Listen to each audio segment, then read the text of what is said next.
स्थित प्रज्ञ मनुष्य में किसी भी प्रकार का विकार उत्पन्न करने में असमर्थ होकर उसी में समा जाते हैं। अर्थात स्थित प्रज्ञ मनुष्य समस्त भोगों का उपभोग करते हुए भी आसक्ति से मुक्त रहते हैं। सामान्य मनुष्य तो भोग की पदार्थों के पीछे दौड़ते हुए अपनी जीवन यात्रा समाप्त कर देता है, परंतु स्थित प्रज्ञ मनुष्य की जीवन यात्रा जन कल्याण का उद्देश्य रखती है। सामान्य मनुष्य रात्रि का अंधकार होने पर सो जाता है तथा सूर्योदय होने पर जाग जाता है, परंतु योगी की दृष्टि में देह का सोना जागना महत्वपूर्ण नहीं है। कर्मयोगी ज्ञान के प्रकाश को दिन तथा अज्ञान के अंधकार को ही रात मानता है।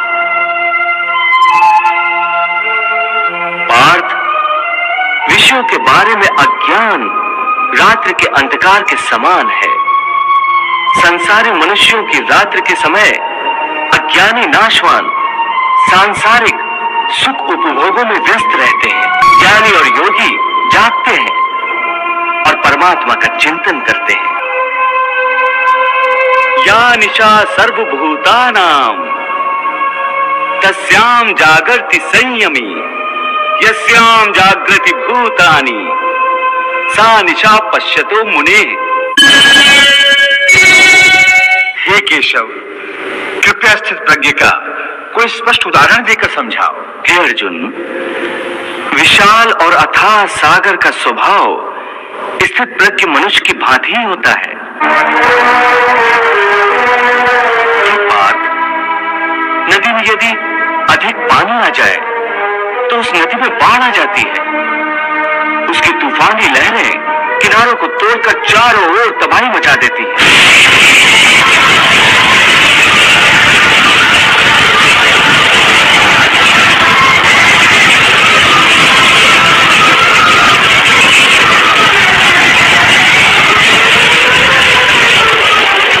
यह हाल एक क्षुद्र मन वाले व्यक्ति का होता है।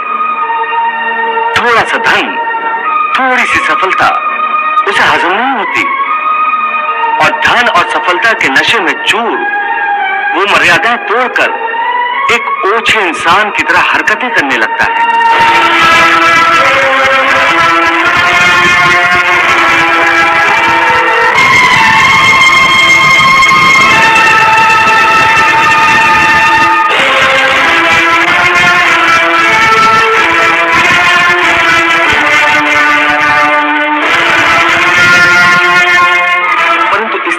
मनुष्य एक सागर की भांति होता है जिसमें चारों ओर से नदियों का जल निरंतर जमा होता रहता है।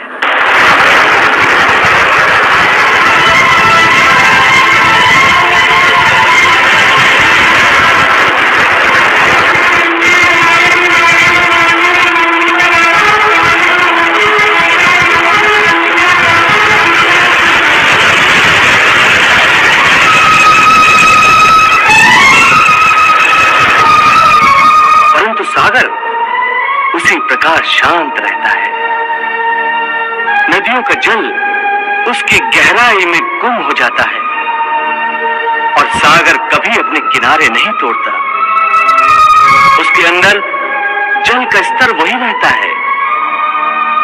यही स्थित प्रज्ञ की अवस्था होती है। प्रकार के भोग स्थित प्रज्ञ मनुष्य में किसी भी प्रकार का विकार उत्पन्न करने में असमर्थ होकर उसी में समा जाते हैं। अर्थात स्थित प्रज्ञ मनुष्य समस्त भोगों का उपभोग करते हुए भी आसक्ति से मुक्त रहते हैं। पार्थ, ऐसे स्थित प्रज्ञ को परम शांति प्राप्त होती है। ऐसे स्थित प्रज्ञ मनुष्य ही जगत का कल्याण करते हैं, लोक कल्याण करते हैं। सामान्य मनुष्य तो भोग की पदार्थों के पीछे दौड़ते हुए अपनी जीवन यात्रा समाप्त कर देता है, परंतु स्थित प्रज्ञ मनुष्य की जीवन यात्रा जन कल्याण का उद्देश्य रखती है।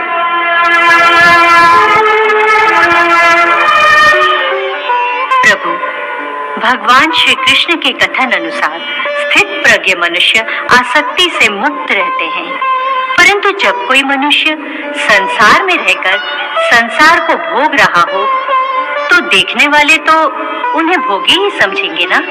हाँ देवी, स्थित प्रज्ञ मनुष्य को इसकी चिंता कहाँ होती है कि कोई संसारी उसे क्या समझता है। वो संसार के भोग निरासक्त भाव से भोगता है।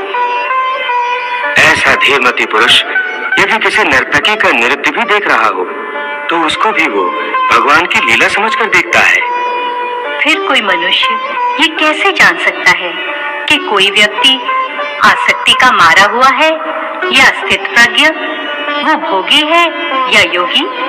देवी, जैसे चंद्रमा का असल रूप रात के अंधेरे में दिखता है, वैसे ही एक असली योगी का प्रकाश रात के अंधेरे में प्रकट होता है।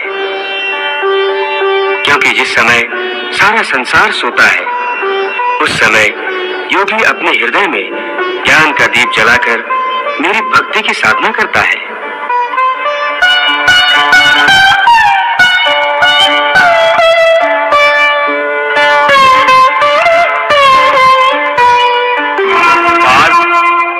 सामान्य मनुष्य रात्रि का अंधकार होने पर सो जाता है तथा सूर्योदय होने पर जाग जाता है, परंतु योगी की दृष्टि में देह का सोना जागना महत्वपूर्ण नहीं है। कर्मयोगी ज्ञान के प्रकाश को दिन तथा अज्ञान के अंधकार को ही रात मानता है। पार्थ, विषयों के बारे में अज्ञान रात्रि के अंधकार के समान है। संसारी मनुष्यों की रात्रि के समय अज्ञानी नाशवान सांसारिक सुख उपभोगों में व्यस्त रहते हैं।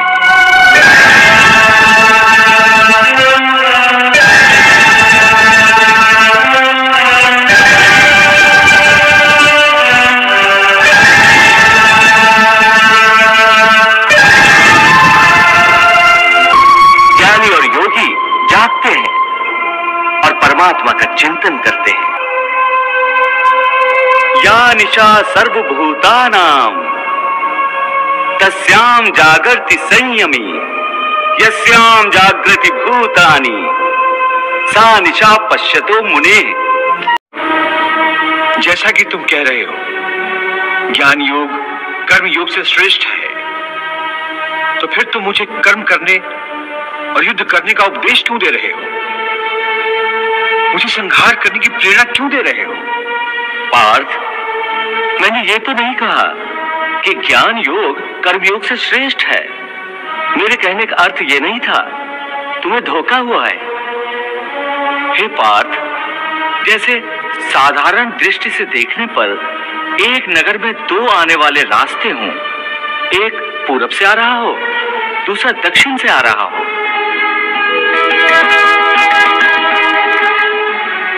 परंतु जिस तरह वो दोनों रास्ते अलग अलग दिशाओं से आते हुए एक ही नगर में पहुंचते हैं,